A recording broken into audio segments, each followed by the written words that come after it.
রাজধানী দিল্লিতে আশঙ্কাজনক হারে বাড়ছে H1N1 ইনফ্লুয়েঞ্জা বা সোয়াইন ফ্লুর প্রকোপ। H1N1 সাধারণ ভাইরাসজনিত শ্বাসযন্ত্রের রোগ হলেও এটি কেবল ফুসফুস বা গলার মধ্যে সীমাবদ্ধ থাকে না। H1N1 সোয়াইন ফ্লু বাড়িয়ে দিতে পারে হার্ট অ্যাটাকের ঝুঁকি, তাই সতর্ক থাকতে বলছেন চিকিৎসকেরা।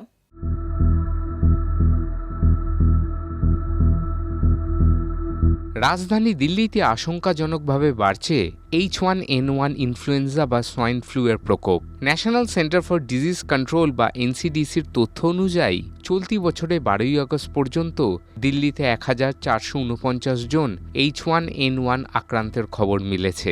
2025 সালে ঠিক এই সময় আক্রান্ত হয়েছিলেন 229 জন, যা গতবারের তুলনায় পরিসংখ্যান প্রায় 6 গুণেরও বেশি। H1N1 সাধারণ ভাইরাসজনিত শ্বাসযন্ত্রের রোগ হলেও এটি কেবল ফুসফুস বা গলার মধ্যে সীমাবদ্ধ থাকে না। হৃদরোগ বিশেষজ্ঞদের মতে এই সংক্রমণ শরীরের রোগ প্রতিরোধ ব্যবস্থায় তীব্র ইনফ্ল্যামেশন সৃষ্টি করে, যা সরাসরি হৃদযন্ত্রকে বিপদের মুখে ঠেলে দেয়। H1N1 কিভাবে হৃদযন্ত্রের ক্ষতি করে? 1. হৃদযন্ত্রের উপর অতিরিক্ত কাজের চাপ।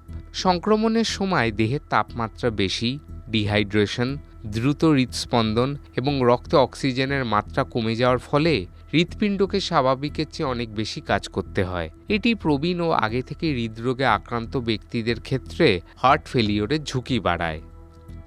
2. মায়োকার্ডিয়াটিস বা হৃৎপেশির প্রদাহ। কখনো কখনো ইনফ্লুয়েঞ্জা ভাইরাস সরাসরি বা শরীরে প্রতিক্রিয়া হিসেবে হৃদযন্ত্রের পেশিতে প্রদাহ তৈরি করে থাকে, যাকে চিকিৎসা বিজ্ঞানের ভাষায় মায়োকার্ডাইটিস বলে। মারাত্মক ক্ষেত্রে এটি হৃদস্পন্দনের ছন্দ বিগড়ে দেয় এবং হঠাৎ কার্ডিয়াক অ্যারেস্ট বা হার্ট ফেলিওরের কারণ হয়ে দাঁড়ায়। 3. হার্ট অ্যাটাকের ঝুঁকি। ভাইরাসজনিত প্রদাহের কারণে রক্তনালীতে থাকা পুরনো প্ল্যাক ফেটে যেতে পারে। এর সঙ্গে রক্ত জমাট বাঁধার প্রবণতা বাড়ায় এবং ইনফ্লুয়েঞ্জায় আক্রান্ত হওয়ার পরবর্তী কয়েক সপ্তাহের মধ্যে সাডেন কার্ডিয়াক অ্যারেস্ট হওয়ার আশঙ্কা বহু গুণ বেড়ে যায়। কাদের ঝুঁকি বেশি? যাদের করোনারি আর্টারি ডিজিজ বা উচ্চ রক্তচাপের সমস্যা রয়েছে, যাদের একবার স্ট্রোক বা মাইল্ড অ্যাটাক হয়েছে, অনিয়ন্ত্রিত ডায়াবেটিসে ভুগছেন এমন সব ব্যক্তি, প্রবীণ নাগরিক ও দুর্বল রোগ প্রতিরোধ ক্ষমতা সম্পন্ন মানুষ। কখন সতর্ক হবেন?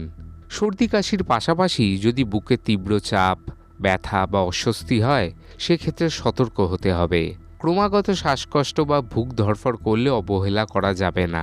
হঠাৎ মাথা ঘোরা, ঝিমুনি বা অজ্ঞান হয়ে যাওয়া কিংবা চরম দুর্বলতা ও অতিরিক্ত ক্লান্তিতেও তৎক্ষণাৎ চিকিৎসকের পরামর্শ নিতে হবে। এই সময়ের তথ্য ও চিত্র প্রতিদিন রাত 9টায় ও সকাল 8টায় শুধুমাত্র চ্যানেল 1-এ।